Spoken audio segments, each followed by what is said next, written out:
স্কুলের নাম কি? আমার স্কুলের নাম Raidighi Sriphaltala junior basic school. আজকে বাচ্চাদের পার্কে আনার কারণটা কি?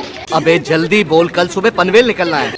ভাই আজকে আমরা পার্কে এসেছিলাম ভিডিও করার জন্য, প্র্যাঙ্ক ভিডিও করার জন্য। তো এখানে এসে না স্কুলের বাচ্চারা মানে স্কুলের স্যার ম্যামেরা বাচ্চাদেরকে নিয়ে পার্কে ঘুরতে এসেছিল। তো সেই উপলক্ষে আজ একটা ভিডিও করেছি। তো ভালো লাগলে লাইক কমেন্ট অ্যান্ড শেয়ার করে দিও। আর তোমার লাস্ট পর্যন্ত ভিডিওটা দেখতে থাকো। স্কুলের সম্পর্কে স্যার অনেক কিছু বলে গেছে। তো আজকে আমরা পার্কে এসে একটা পজিশনে বসেছিলাম ভিডিও শ্যুট করার জন্য। তো এমন টাইমে দেখে না স্কুলের স্যার ম্যামেরা বাচ্চা স্টুডেন্টদেরকে নিয়ে আমরা যেখানে বসে আছি ওই পাশ দিয়ে আসছিল। তো তাদের দেখে আমার একটা ভিডিও শ্যুট করার ইচ্ছা হলো। তো স্যারদের কাছ থেকে পারমিশন নিয়ে এসে একটা ভিডিও শ্যুট করেছি। আর আমি হাসানোর জন্য ভিডিও শ্যুট করি। তো ভিডিওর মধ্যে এমন কিছু বলে রেখেছি যেটা শুনলে হয়তো অনেকে হাসবে। আবার এই ভিডিওটা যদি স্যার ম্যামেরা বা কোনো গার্জেনের কাছে যায় তারা হয়তো আমাকে খারাপও ভাবতে পারে।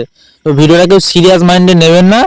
আর পারলে আমাকে একটু ক্ষমা করে দিও। ভিডিওটা এমন কিছু বলে রেখেছি হয়তো আমাকে তোমরা খারাপও ভাবতে পারো। প্লিজ কেউ সিরিয়াস মাইন্ডে নেবেন না। পারলে আমাকে একটু ক্ষমা করে দিও।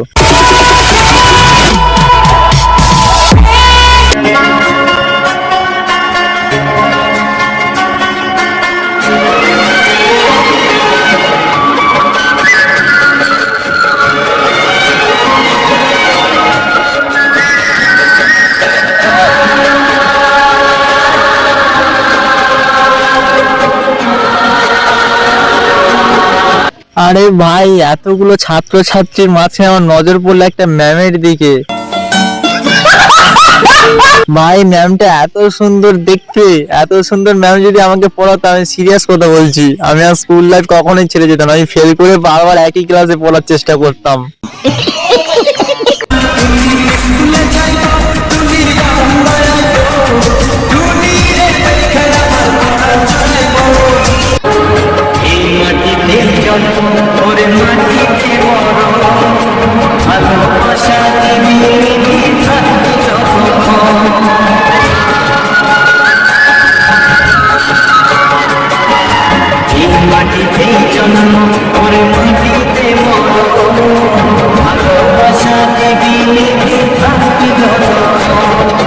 মন থেকেই বলছি, বাচ্চাগুলোর মুখে দেখে এই মিষ্টি হাসি, মাকে শুধু একটা কথাই বলতে চাই, মা তোমায় আমি সত্যি অনেক ভালোবাসি। কারণ তুমি না থাকলে আমি হয়তো এই পৃথিবীতে কোনোদিনই আসতে পারতাম না, আর এত কিছু হয়তো কোনোদিনই দেখা পেতাম না।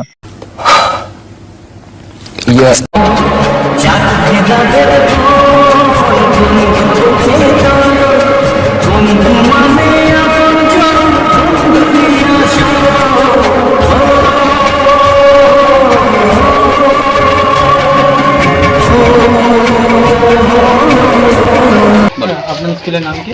আমার স্কুলের নাম Raidighi Sriphaltala junior basic school. আজকে বাচ্চাদের পার্কে আনার কারণটা কি? আজকে পার্কে আনার কারণ হচ্ছে আমাদের যা ছাত্র সংখ্যা, আমাদের 300-র বেশি ছাত্র সংখ্যা, কিন্তু আজকের উল্টো রথ, তো সেই কারণে অ্যাটেন্ডেন্স একটু কম, 100-র মতো এসছে। তো আমরা হঠাৎ করে একটা ডিসিশন নিলাম যে আজকে যদি ওদের একটু নেচার স্টাডি করাতে পারি, সেই উদ্দেশ্যে আমাদের কাছাকাছি এই ইকো পার্কে আমরা ছেলেমেয়েদের নিয়ে এসেছি। ছেলেমেয়েরা ভীষণ খুশি। সেই কারণে সবসময় করে না, আজকে মাঝে মধ্যেই হয় না, এর আগেও হয়েছে। আমরা বিভিন্ন অকেশন তখন সেগুলোকে খেয়াল করি সব দিক বজায় রাখার জন্য। तू समझा? हाँ नहीं तू समझा नहीं। স্যার আপনাদের স্কুলে কি কি একটু শেখানো হয় একটু বলবেন? স্কুলে কি কি শেখানো হয়?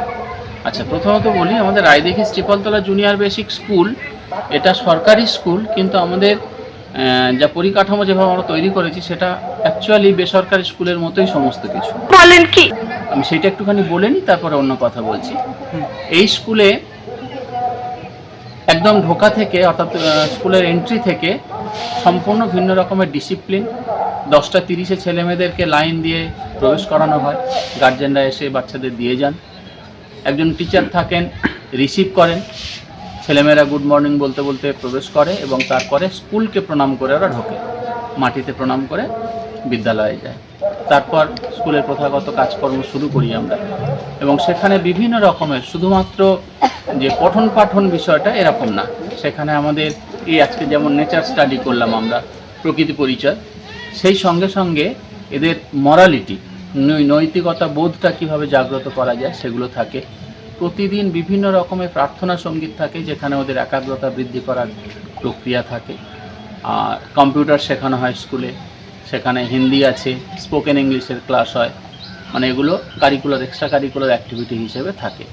তো সেই কারণে আমরা প্রতিনিয়ত ছেলেমেয়েদের সঙ্গেই থাকি। আর আমাদের 7 জন স্থায়ী শিক্ষক এবং 8 জন অস্থায়ী শিক্ষককে নিয়ে বিশাল একটা শিক্ষক মণ্ডলী যারা প্রতিনিয়ত ছাত্রছাত্রীদেরকে পঠন পাঠন দিয়ে ওটা কি থাকে। একদম মানে কত শ্রেণী থেকে পড়ানো হয় এটা? ওটা আমাদের শিশু শ্রেণী অর্থাৎ প্রি প্রাইমারি থেকে ক্লাস 4 পর্যন্ত। আচ্ছা, অনেক অনেক ধন্যবাদ স্যার এত ঠিক কিছু আছে। বলার জন্য। ঠিক আছে।